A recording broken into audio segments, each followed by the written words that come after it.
Okay, I'm Coach Clarissa, and today we're going to go over how to properly use this piece of equipment. It's called the Pendulum Squat, and it is absolutely excellent for helping to grow your quads. So if you feel like your quad gains are lacking, this is probably a really good tool for you to implement.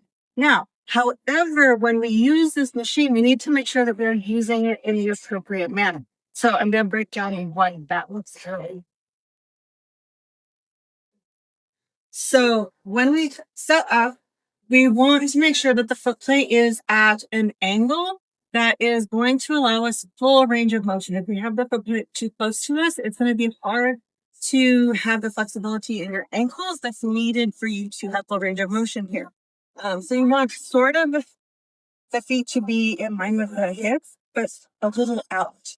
And then toes are going to point out slightly as well. This is going to give you room for your hips to go down and your knees.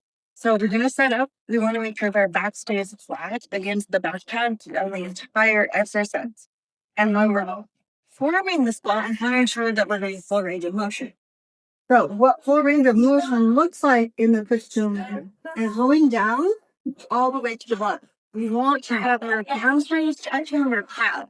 And then you're going to press back up through the whole foot and come up to starting position. When we're doing this exercise, we want to keep our whole foot pressed into the floor. Like we don't want to be coming up on the toes. We don't want our toes to come up. This we don't want to go. We want to keep the heels down to the whole exercise. So using that tripod foot, pressing through the heel, the pinky toe. That stays flat. You don't want to pull up here. Easy. You want to have your back flat. Press your foot, come back down. No off the knee, you hold up. And then just looking at in that range of motion. With your hands really down to touch the pedals. If you're just you really might as well go use our V squat, the perfect squat, or surge. Now, if you get down to the bottom and you find that you have your heels are coming up, or maybe you find that position is comfortable for your knees, it's probably a range of motion issue. So we can go over that as well, how to improve your range of motion, so you can get better range of motion here, so you can build better quads. All right, so a couple of things that might help with range of motion in the Pendulum squat is working on your hip mobility. So you should be able to comfortably squat all the way down, keeping both the heels on the floor and getting your hips as far down as they'll go. If you find that that's really hard, you can work on stretching that area out. You're going to come up here, and as you're down, your arms should be up the shoulders, and you're leaning back into the squat. So you're going to feel stretch on the lower back and in your hips. If you're up here, you'll keep looking down. As you're at the bottom of the squat, try to hold that for about 30 seconds. Keep practicing that every week.